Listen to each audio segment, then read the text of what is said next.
Welcome along to the Soda Room. It's that spine-tingling moment where you're actually numb. It was like we had won the grand final. Still, for me, that is the most incredible experience of my life. My mindset is always moving forward, always sucking the marrow out of life. What do you actually like about this music stuff? Because you're pretty angry. On today's show, Stephen Trigg, a man who has done just about everything in footy. He made his senior debut at Central District as a school kid and was captain of the Doggies at just 21 years of age. After wrapping up his playing days with North Adelaide, Triggy went on to coach Sturt in the Sandful and embarked on a successful media career. He then joined the comms team at the Crows before taking over as a long-running CEO, a role he also held at the Carlton Footy Club. Then it was on to the wine industry, and now Triggy is back in footy as the chairman of the SA Football Commission, essentially looking after all things footy in South Australia. His story through footy is absolutely remarkable. I can't wait to get stuck into it. Well, Triggy, welcome along. It's great to have you here. Look at you. This is very special, isn't it, for me? Well, you're back in a TV station. It's been a while. It's been a long time since I was in here. Not much has changed in terms of the layout and everything that goes on, and some of the faces are still the same from, what did you say, 2005? Yeah, it would have been, I think, yeah. So it's been a while, but mate, you're in front of the Veteran camera status. all the time. ABC Footy, was it Building Ideas? Building Ideas, yeah. Those hands, you see, they've built a lot of stuff over time. Did you wear a belt with a...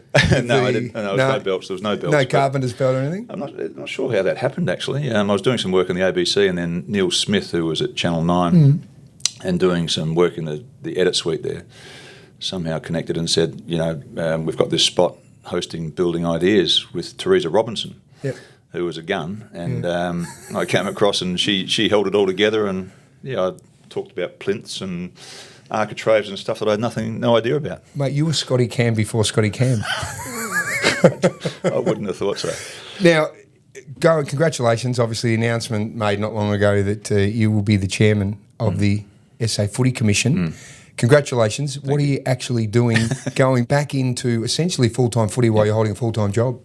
Yeah, well, my wife Susie's asked the same question, why, and it's not very complicated, Soda. It's just because I have a passion for footy. I spent so long in it, playing, coaching, administering the game, calling the game, administering the game, 20-odd years in the AFL. And then I had a few years at the margins in business and the wine industry, and still am and love that. But I miss footy and was encouraged to get back involved with the Commission 12 or so months ago. And here we are with a leadership role and following in the footsteps of some really fantastic leaders. So, yeah, it's not very complicated. It's a love of the game. It's feeling like after 12 months on the Commission I can make a positive difference. And things are in pretty good nick, but they can always be improved, of course. So I'm looking forward to it. Footy, obviously, because it's been your love since you were a kid, does it sort of get under the skin? Did you feel like a calling to come back in? Yeah, calling sounds a bit overs, but I certainly had an enthusiasm, borderline, full-board passion to get back involved.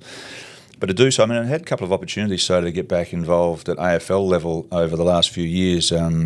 Interestingly, I'm happy to say, Xavier Campbell, who I got on super well with at Essendon, and probably a former teammate of yours, actually. Lovely fella, Xavier. Yeah, good fella, Xavier. He was CEO at Essendon, and a few years after I was out of Carlton, and he rang out of the blue and said, look, the job's yours if you want to take it, of the head of footy.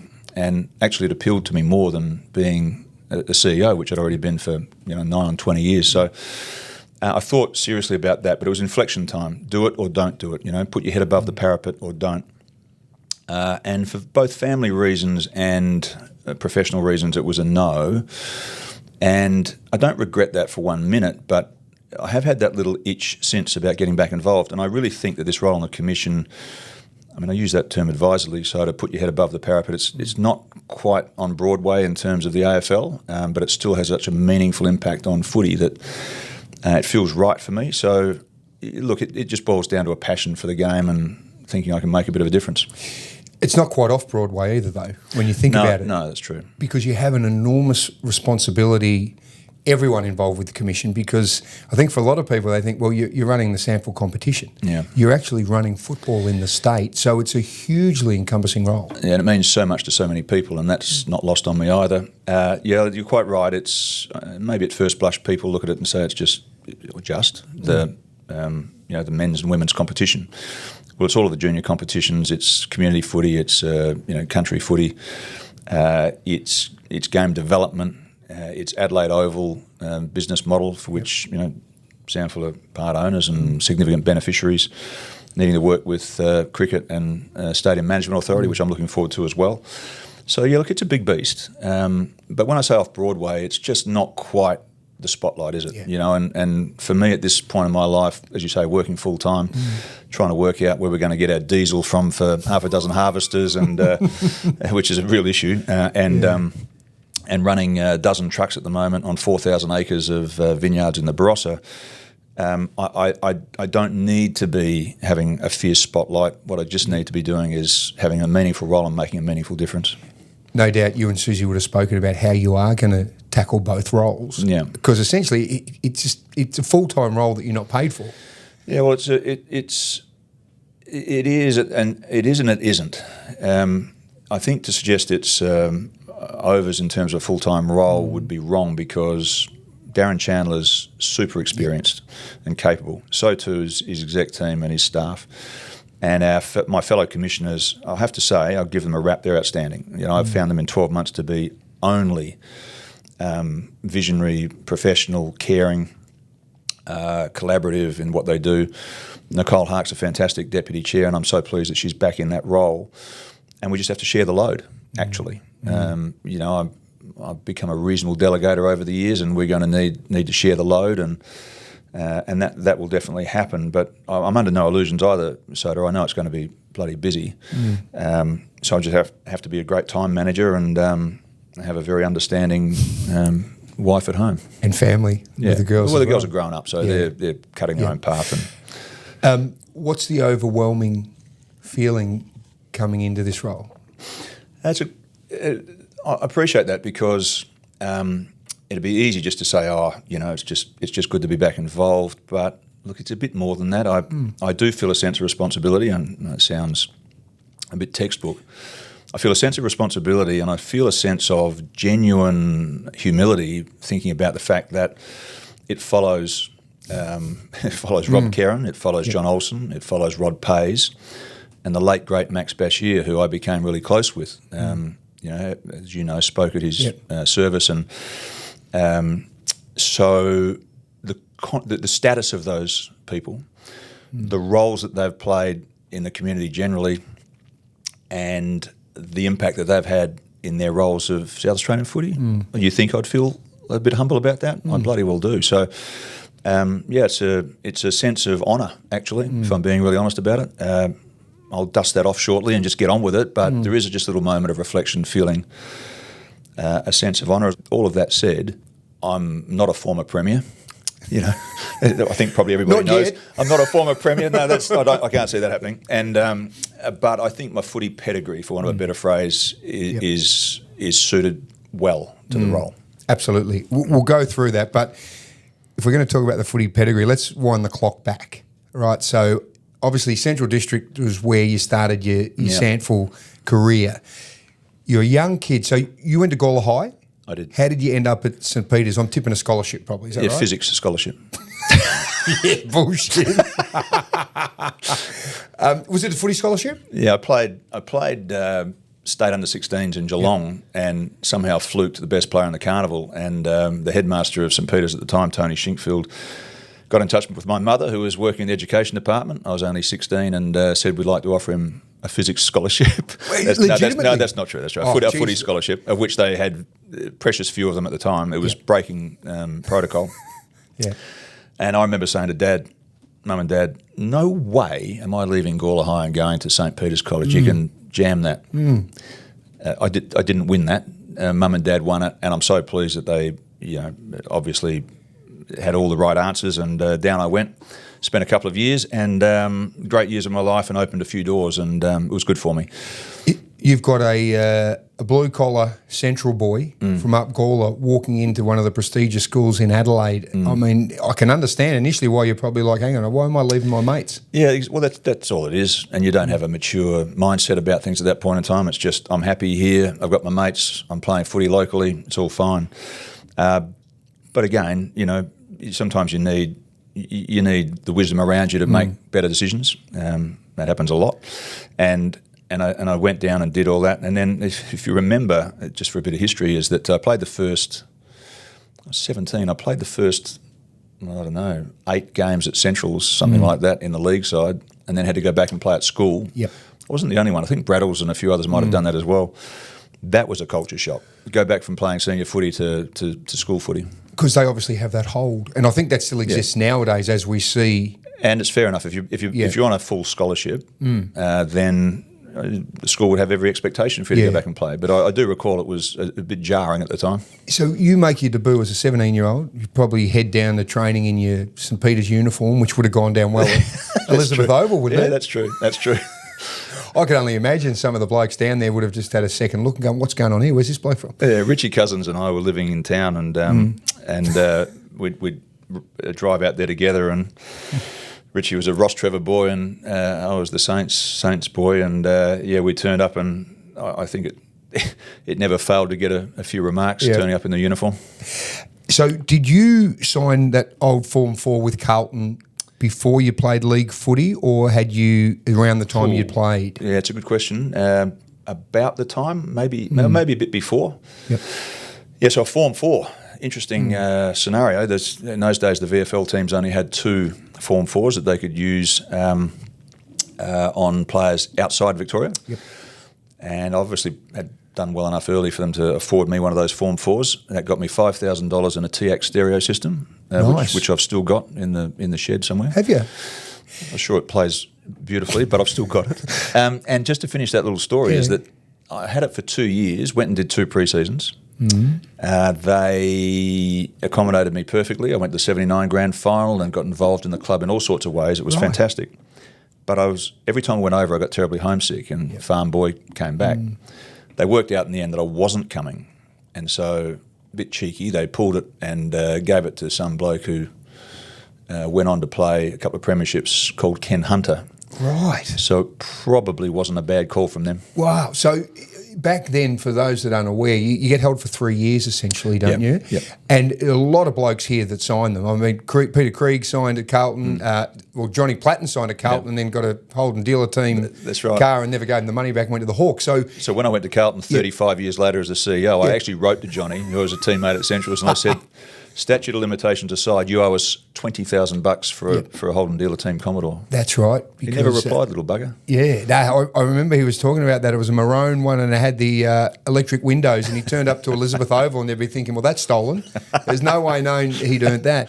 So it was an interesting time with that, because a lot of blokes got signed, but a lot of people stayed for their 2, 3, 4 years at Sandford level to play senior football. So despite the homesickness, did you ever seriously consider going?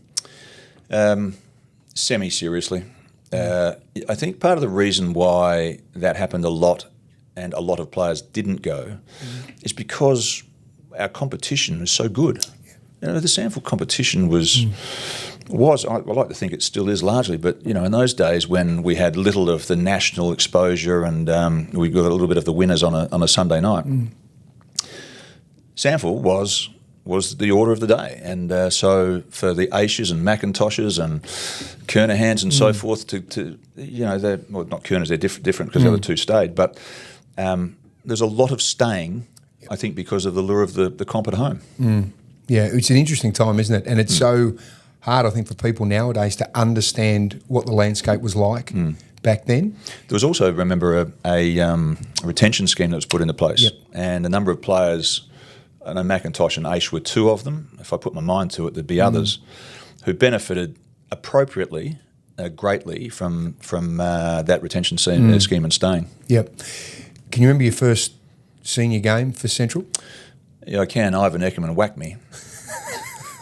And said something about my college environment that I worked in or went to school in, and it was really unkind, unpleasant.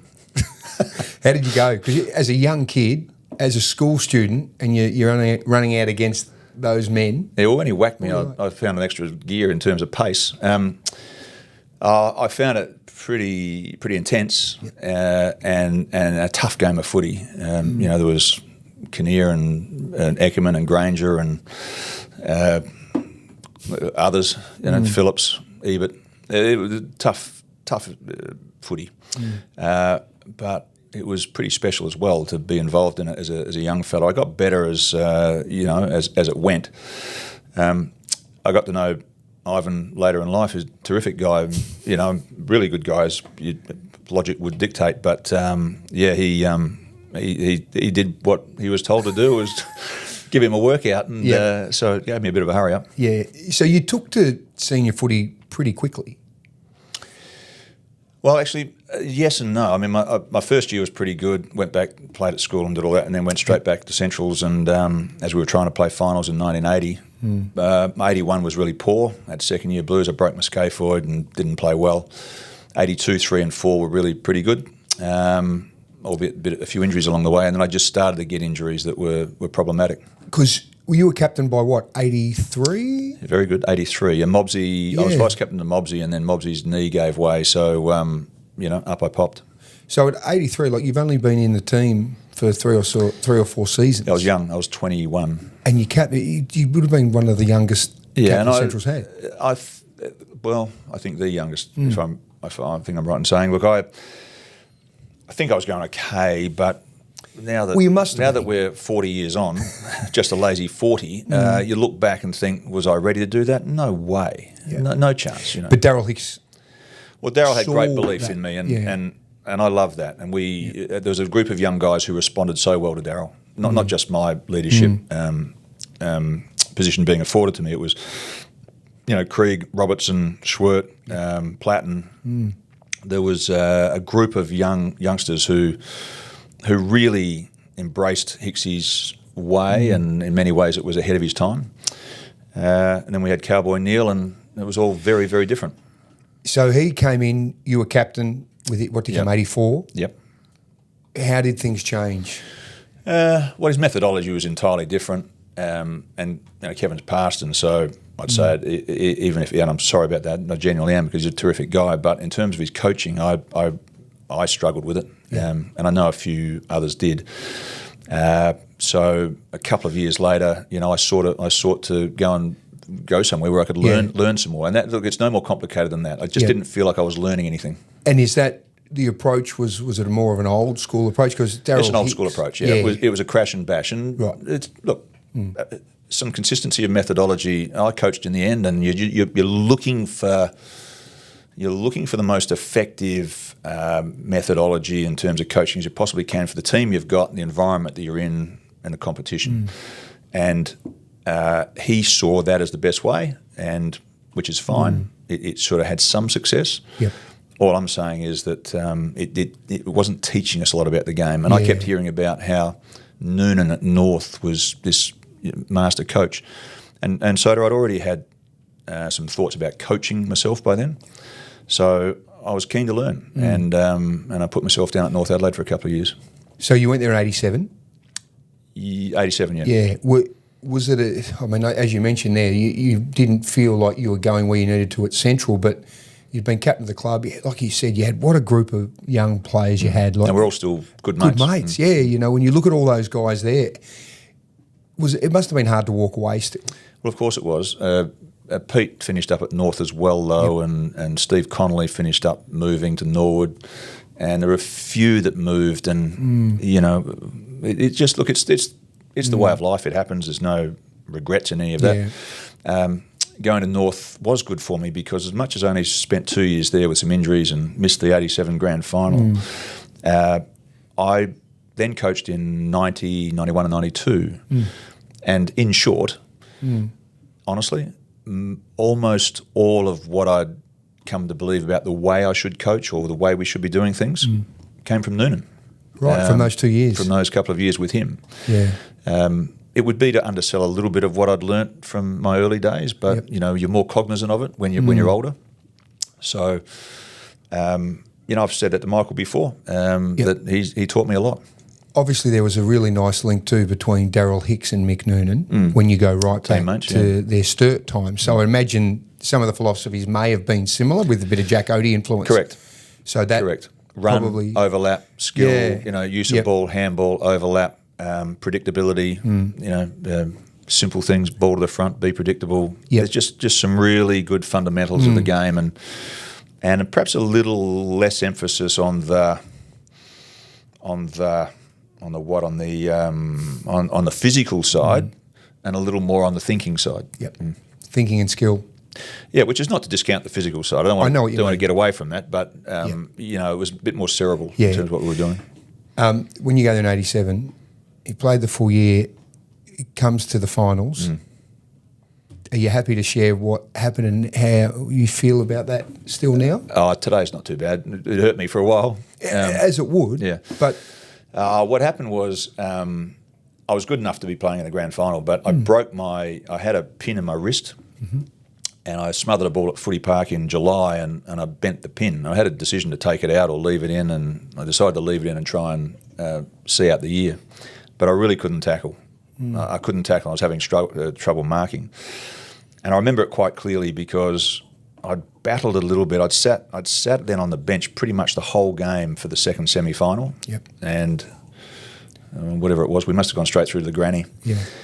So one needed to train well when you've been sitting on the bench. And I just trained so poorly. I couldn't. We had really fierce competitive training. I couldn't tackle properly. I couldn't. And if I'm coaching, I'm watching me. Yeah. I'm probably not taking a chance either. And Darryl Hart said to me, as a captain at the time, he's a former teammate at Centrals. He said, "Are you all right or not?" I said, "Yeah, I'm okay." But even that wasn't convincing in terms of the conversation with my skipper. So I'm not surprised with the benefit of 2020 about that decision, but. It hurt at the time because it's all the reason you go to a club like that. Absolutely, and that's something I hope you don't mind talking about, and I really appreciate you sharing that because you play footy. 5 years after the event, I might have given you short shrift on it. But but it's one of those interesting things, I think, because you play football to win a flag, right? And exactly. When you see all these blokes from Port in the early days and Central now when they have 6, 7, 8 up to 9, right. Which is ridiculous. Because one would be amazingly special. Yeah.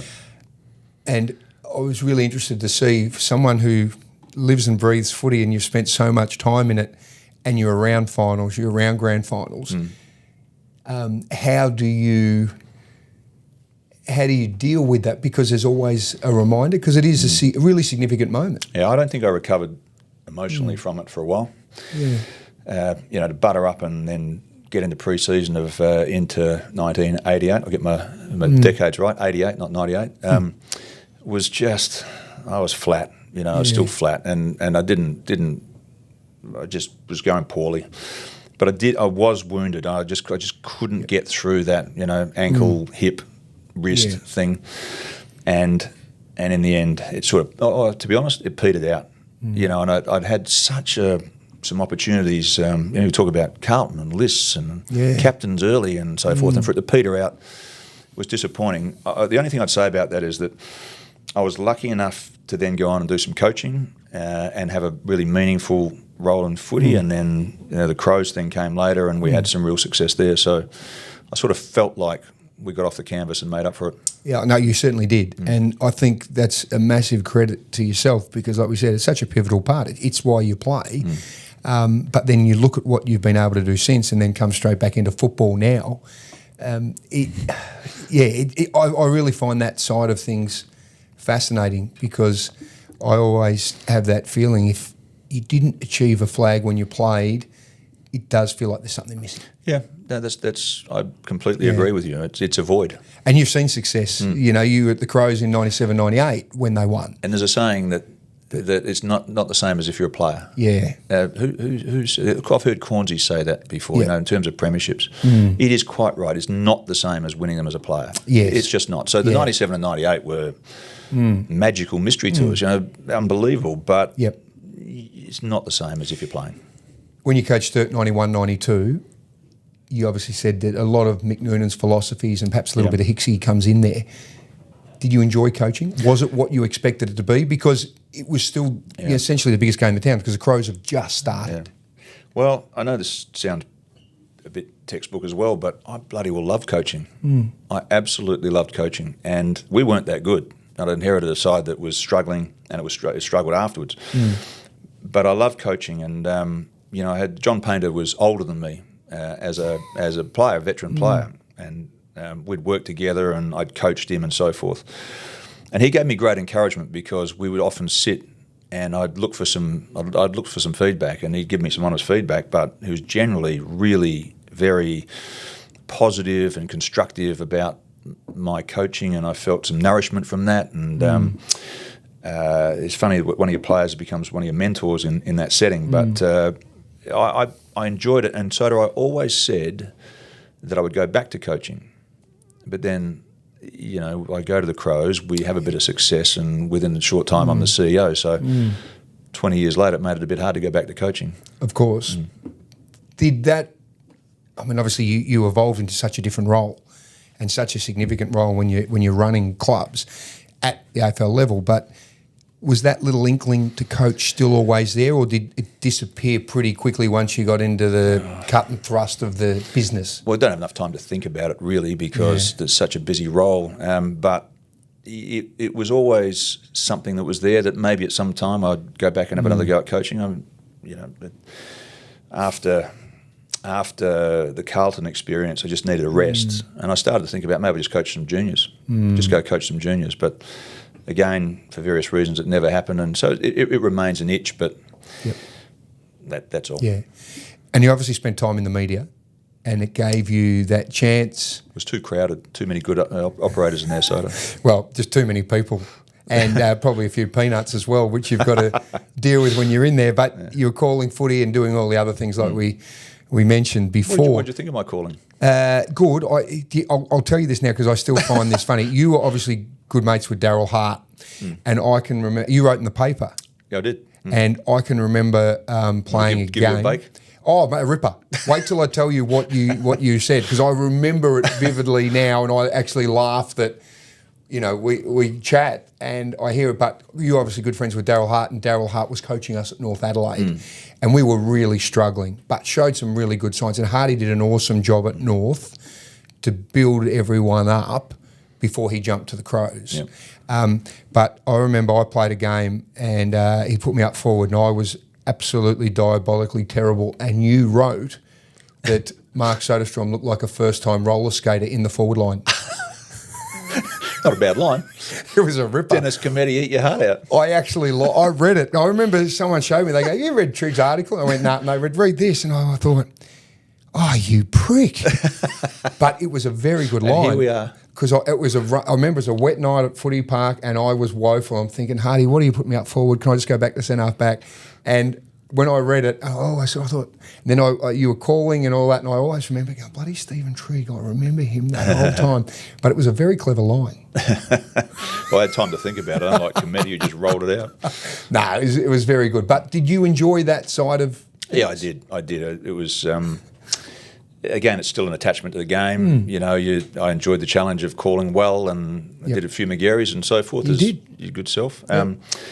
So no, I enjoyed that part. But if I'm being really honest about it, I never felt a sense of deep camaraderie or team that went with the good guys I was working with in at the ABC, for example. But not quite the same as being involved at the coalface of footy. Absolutely. And when you're involved with a team, regardless of your level, whether you're playing, you're coaching, you're working in communications, you're CEO, I think when you're relying on each other, it's a bond that people don't understand unless they're involved in some part. And you don't have to be involved at the top level to feel that either. No, that's right.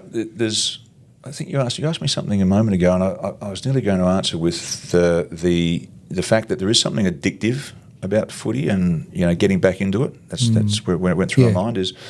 There is something just a little addictive about the game. I often said that about my involvement at the AFL. It can be so hard on you. When you're winning, it's the best game in the world. When you're losing and consistently losing against high expectation, it's one of the hardest places on the planet. Yep. But there's something still addictive about it. It's the wins. It's the kids playing their first game. It's the camaraderie. It's the winning showdown. It's the final that you win by a few points.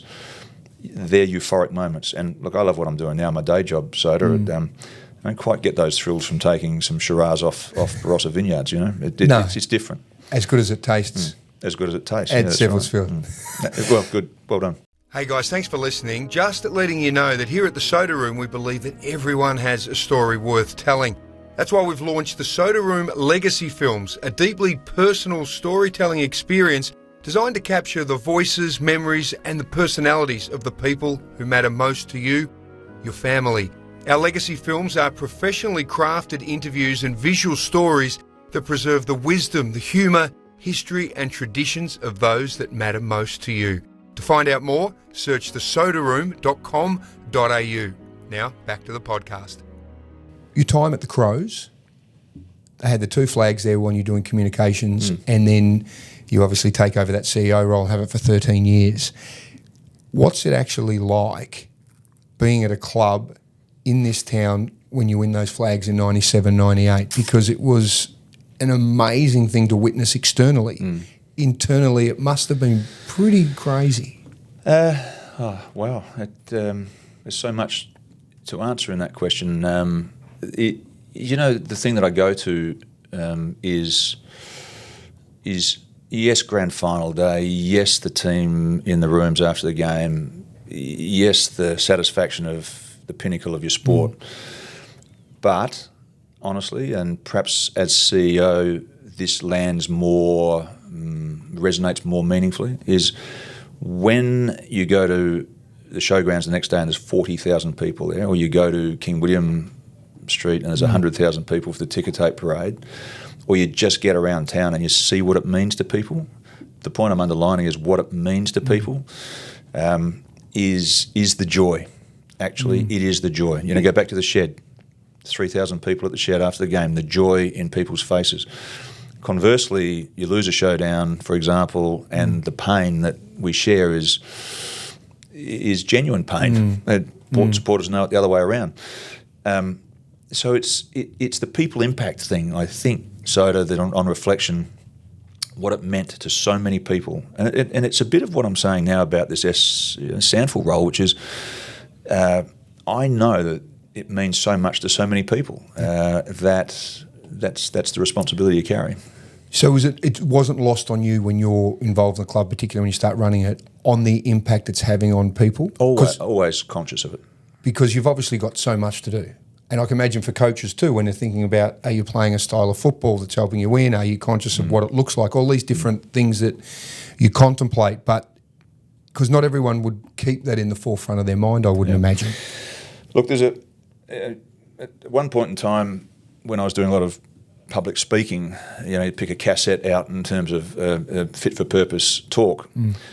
One of them that I used to often talk about is the emotional attachment to the game, which is very different to working in at BHP, I suspect, or having a gardening round or whatever it might look like. The emotional attachment, the passion, the emotional attachment is palpable all the time, and it's often a palpable emotional caper internally as well.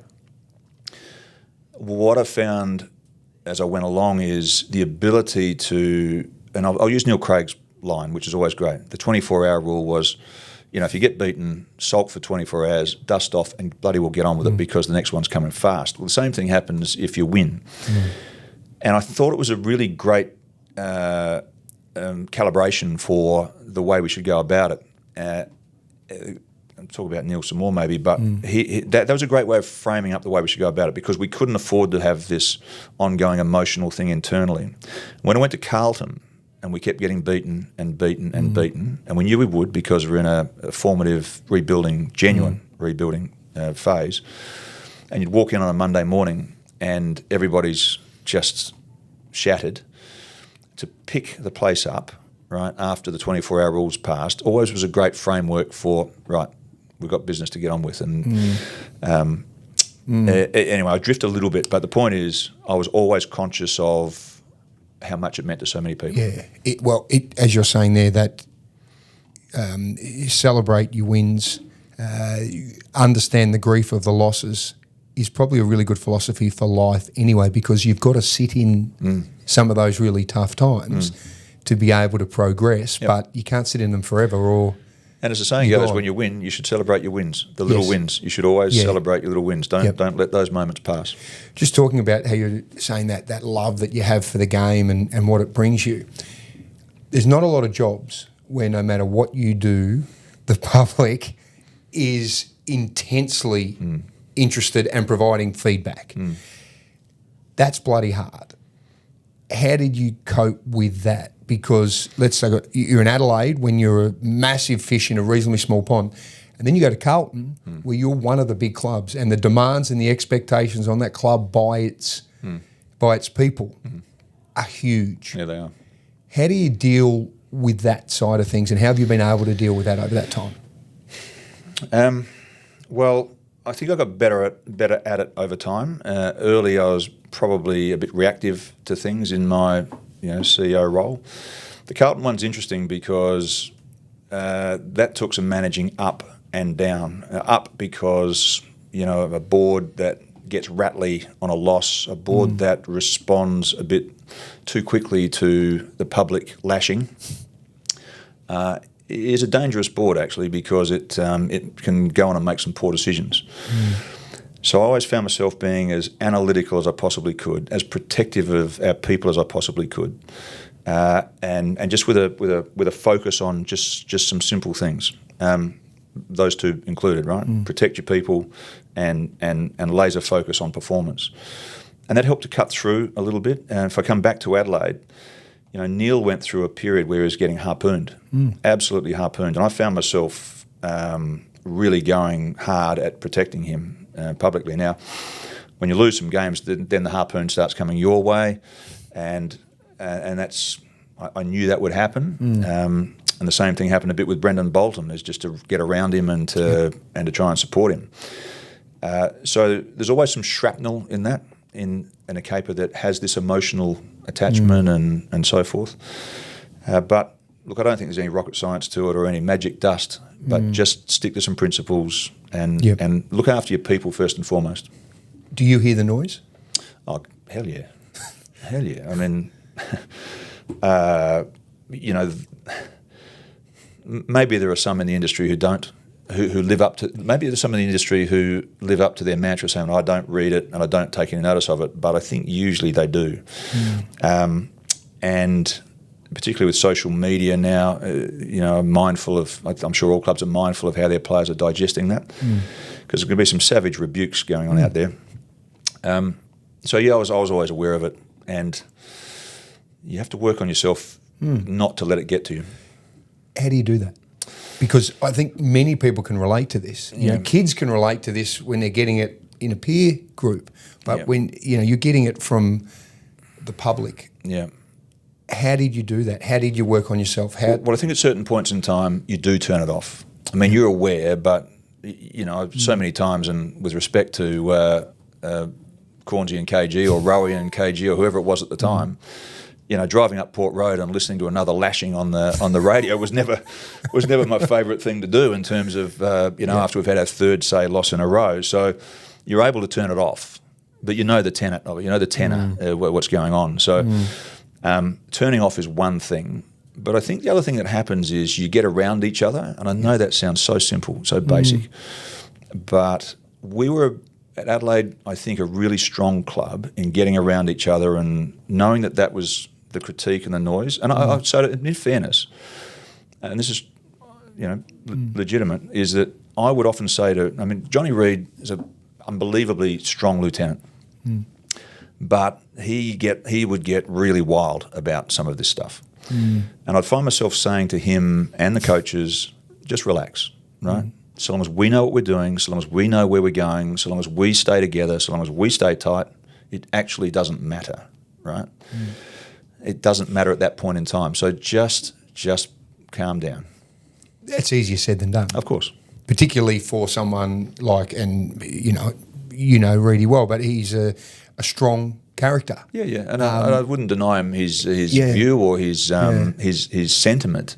Yep. But and look, we're still great mates, and we reflect on it and go, well, you know, it wasn't going to win you anything to get angry with Michelangelo. You know, it's like, let's just get on with it. Yeah. During that time when you were CEO, the 13 years or so, particularly 05 and 06 with those prelims with West Coast, and the 06 one, I think you're 22 points up at halftime. And another prelim in 02 against Collingwood. So you look at some of those opportunities where the club was a successful performing club. Yeah. 06 was the one. Yeah. Are they the ones that really feel like they got away? Yeah, they do. They do. 97, 98, you were able to make the most of really tough situations, how you won those finals.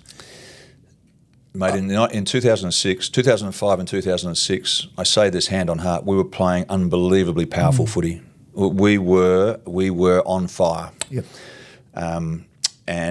But for a couple of things, 06 was the one that got away. Yeah, we were 22 points up. Yes, Ben Cousins went nuts. Yes, we're at home. Yes, if we'd won that game, we went on to play Sydney, and we'd beaten Sydney 9 times in a row up to that point. That's the one that hurts the most. I honestly had a lot of highs and lows in footy.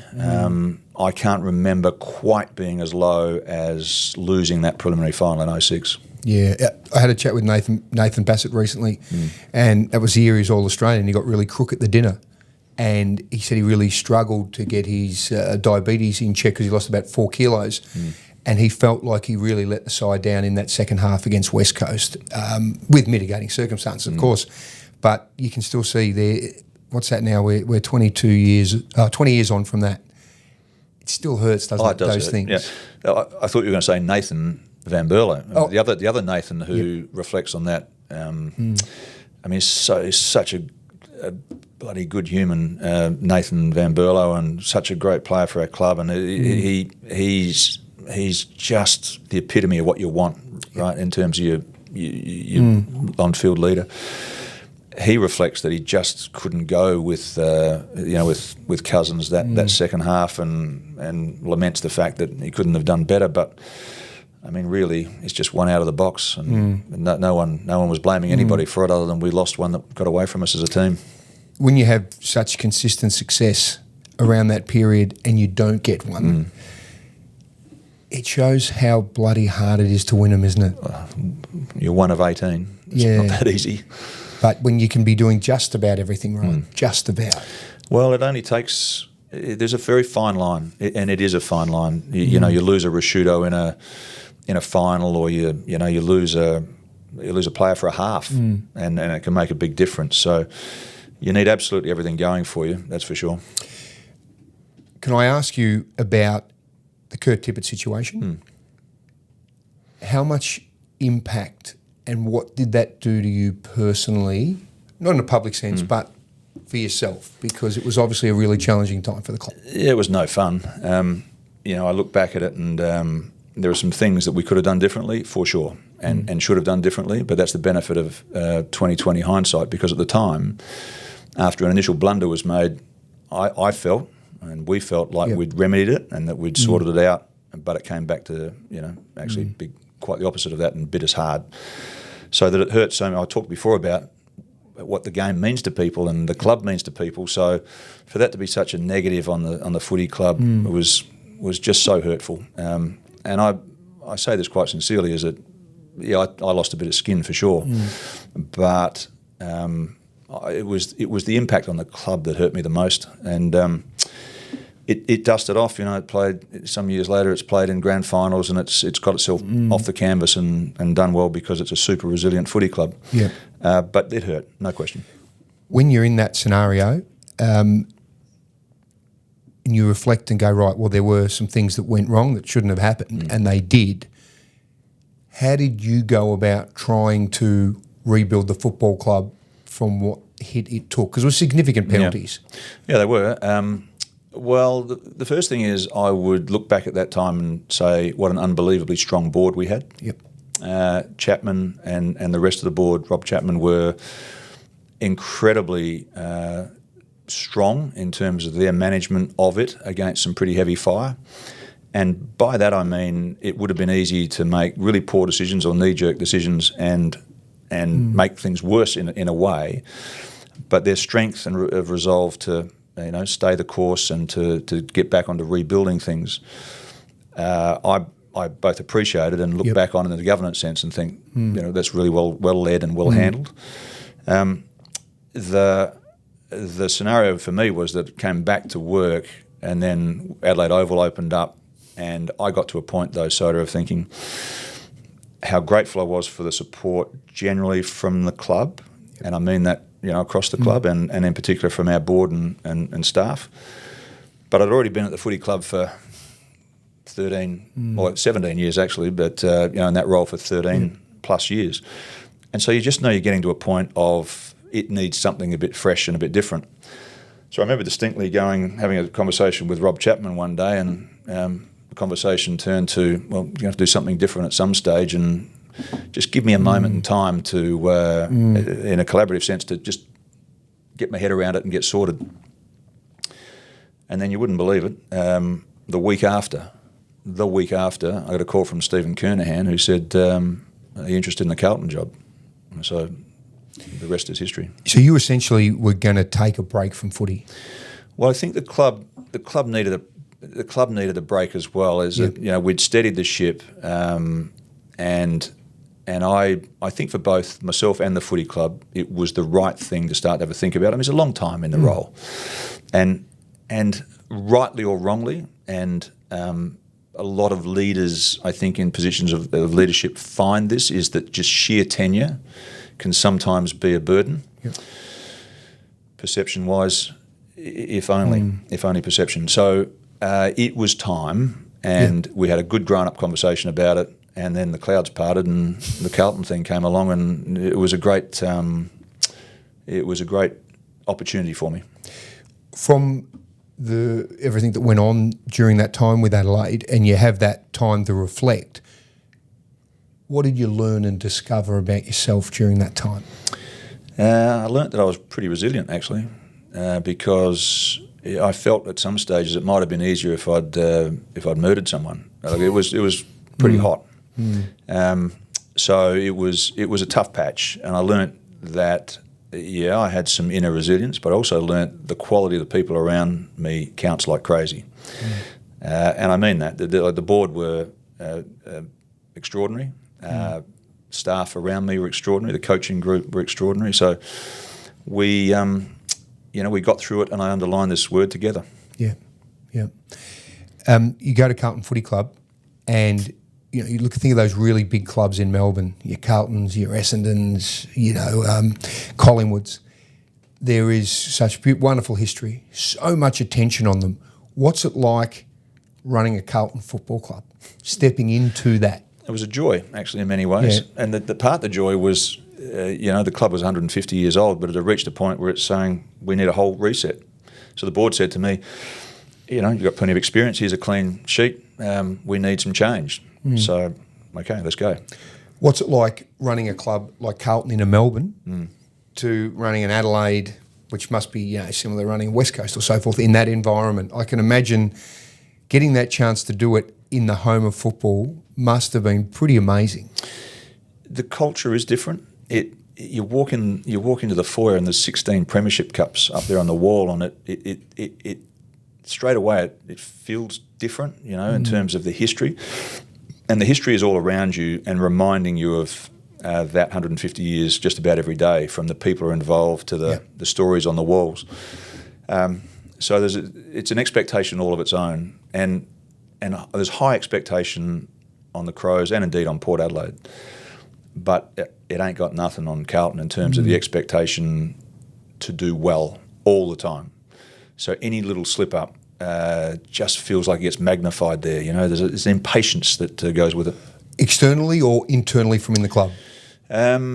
Mostly close external. There's coterie groups galore. And influences. There's strong influences in the footy club, and they're vocal. When you're looking after a club like that and you are in Victoria, what is the essential difference, though, that you would get when you run an Adelaide? Obviously the influences like that, but what's it actually like day to day running a big club in Melbourne compared to running a big club in, say, in Adelaide? Well, I mean, the mechanics of it are the same, aren't they? It's a footy team, and you're trying to find some money to run your footy team, and you're arguing with the AFL about getting more money and better fixture and doing all those things. So it's all of that. But I found myself, and bearing in mind I commuted, by the way, I was going to take the family over and ended up leaving Susie and the girls in Adelaide for family reasons. And so I commuted backwards and forwards for several years. So when I was there, the point I make is that when I was there, I was working long hours. And I was going to every coterie thing, every function that was going on. And, you know, I got to know the workings of it, but I also got to know just about every coterie member who was attached to it. And they're demanding. They have a high expectation, which is not to denigrate them. It's just that that's just what they want. And if, you know, the coach hasn't got it right, or he hasn't done something correctly, or I haven't, you hear about it pretty bloody quickly. What was the best moment about being at Carlton? For those, was it 3-4 seasons you had there? Yeah, 4, I think. Yeah. What was the real moment that you really loved and value from that time? Well, match days. And I know just it's interesting. I haven't, you know, the question, what is one of those things, what first pops into your head? What first pops into my head is the Guernsey. Yeah. And match days. And what that bloody Guernsey means, it, you know, whether I'm at the 79 grand final as a 16-year-old, or I'm now in charge of that club and looking at that Guernsey and what it means, it's just got so much wrapped up in the jumper. And so watching it go around on match days, watching it warm up and then go out there on match days was, I mean, it might sound a bit silly, but I found myself sometimes pinching myself thinking, yeah, this is Carlton. This is a club that gave you $5,000 in a TX stereo. That's right. That's right. And Johnny Platt and a 20 grand Commodore. Yeah. So to be back there from a, 16, 17-year-old that signed that 30-something years later, yeah, and Shane O'Sullivan was still there. Yeah, it would have been, of course. Did that sort of resonate in your mind, knowing that like it's a full circle? You've gone from a club that's sort of interested in this it wasn't skinny lost teenager. On me. No, it wasn't lost on me for sure. I thought about it, but really I quickly got into the mode of, I mean, it's quite interesting. Just go to the academia of it, for want of a better phrase, is how are you going to go about it? Are you given a clean slate? What are you going to do? What do you actually believe in? What do you believe in terms of the way you build a high-performance setup? Yep. People often talk about high performance being high standards. Well, there's a bit of that, but actually a really high-performance footy club is a great sense of purpose, is a great sense of culture or understanding of culture, is the best possible plans, is the best possible people, and then the strongest possible leadership. I sort of developed that framework. Yep. No rocket science, but what are we going to work on here to reboot this and focus? Because there's a lot of things that you could shiny lure and go chasing stuff, but had to recreate a thing there that everyone could hang on to. And what I thought from all the feedback was that lost that sort of sense of belonging, that sense of inclusion. And so it became an unbelievably relentless attack on that, you know, just pushing and pushing and pushing. When we employed Brendan Bolton, you have to believe in this, you have to work on this, you have to spearhead this right through the club. And I think we got it back. You know, I think we got it back over a several-year period. Inevitably, so do you have to be winning on field for it to complement that, and they started to get their act together. But yeah, it's different. It's different because it's history, I think, is the short answer. Were you ready to say goodbye? No.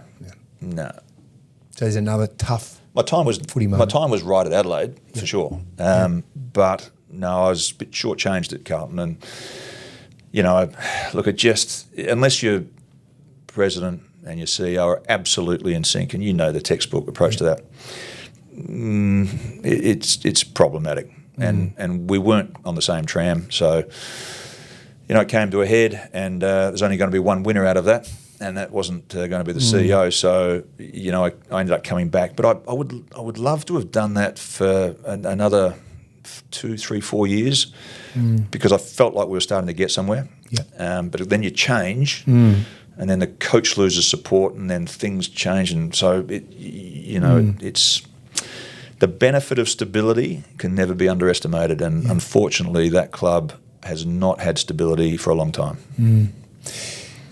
For listening to all your experiences in football, which are fantastic across all the different levels, some beautiful moments, but there's also a lot of really, really tough times, whether it's as a player or, you know what I mean? Like, there's always so much disappointment. Does anybody have it absolutely perfectly, though, if they've been in footy for 40 years? Be very few, wouldn't there? I don't even know if there is. But for all of the tough times, the positive outweighs that? Oh, absolutely.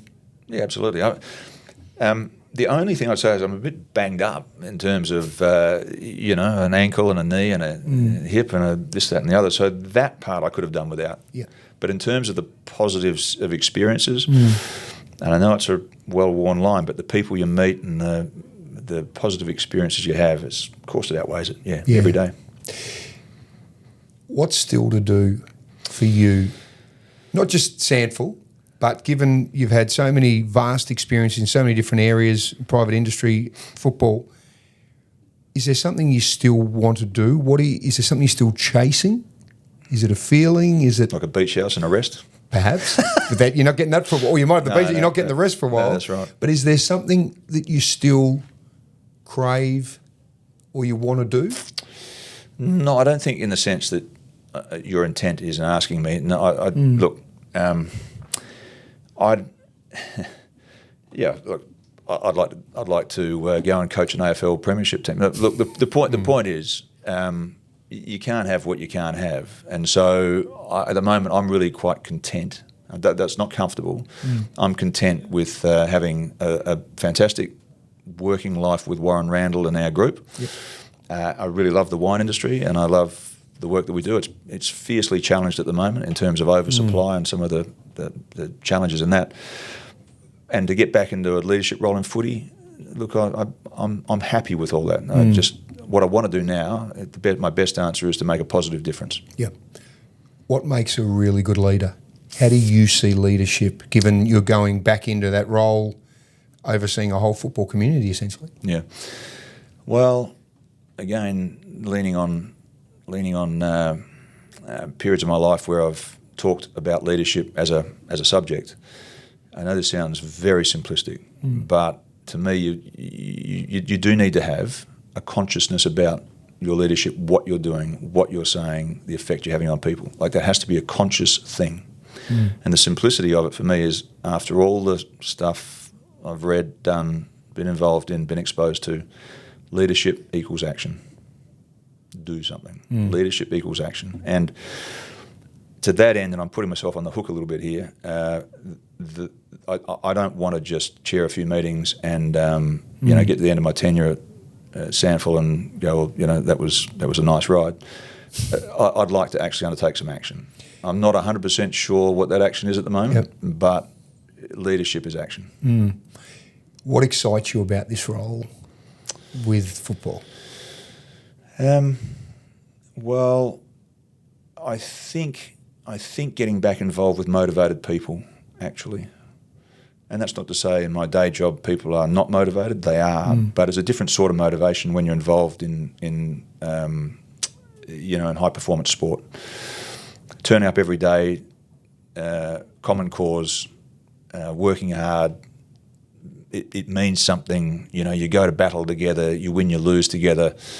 There's a real sense of purpose and all that, I suppose. And so getting back involved with that sort of way of doing things is I'm really looking forward to it. You've inherited an organisation and a group in a good position. Yeah. So you feel comfortable that you have the platform now to take it in the direction that you feel, that you'll decide. I think the Commission and management have done a fantastic job, and the clubs, by the way, have done a fantastic job of where they've arrived at the moment. Because if I look at where the league has come from in terms of its debt profile, some years ago to where it is today, it's in solid, healthy shape. So, yep, they've done a great job. And it's a strong platform. But there's actually a lot of challenges lying ahead. They're mostly in commercial growth. I have a view that I have some ideas about that commercial growth, use of facilities, partnerships, etc. And I think we can lift the bar in terms of game development and our inclusion and being, I've said this a few times, there's something quite special about Sandford. You know this.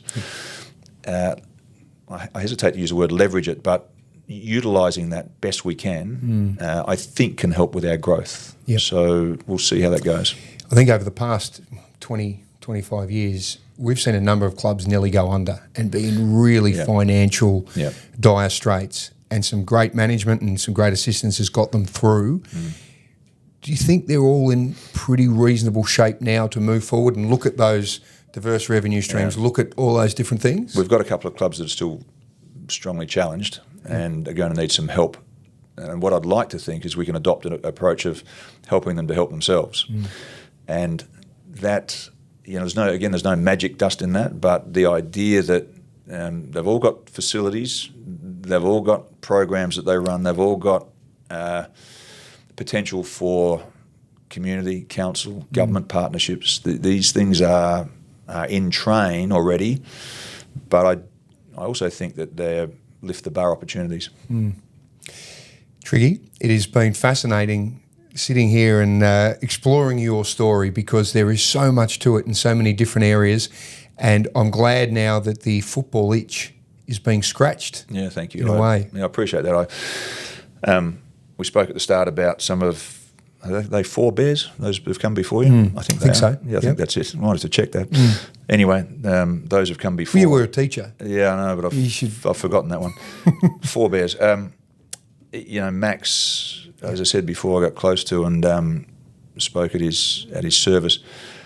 It's a bit whimsical and all, but I would love Max to have been here to see, one of his mentees, one of his lads step up into the role, not to be, but again, I feel a great sense of sort of obligation and responsibility that goes with it. So hopefully somewhere out there, little Maxie, and he approves. You'll be looking down smiling, don't worry, Trigg. And I think you've got such wonderful experiences and your passion's obvious. So I think it's going to be a really exciting time, and I think so many of us love Sandford footy. Yeah, we do. And love the whole essence of footy in this state. So I'm excited that it's in your hands with a whole group of really good people. Thanks, mate. Appreciate the chat. Good on Thanks, Triggy. Well, thanks so much for listening. And if you love what you've heard, you can subscribe to the Soda Room podcast. You can write a review if you like, and share the show with your friends. Hey, thanks for joining us today. Now, just before we go, a big thank you to our friends at Wavell Hyundai, a family-owned dealership with a friendly, experienced team who genuinely care about their customers. Wavell Hyundai has got the best range you've ever seen. So if you're looking for a family car, Hyundai's range has got you covered. Everyday options to getting around town to big, spacious SUVs like Drive's Car of the Year, the Santa Fe. Comfort, safety and space for the whole family. Go and visit the team at Wavell Hyundai. You can find them just opposite the Adelaide Showgrounds on Goodwood Road. Wavell Hyundai, driven by Australian Motors.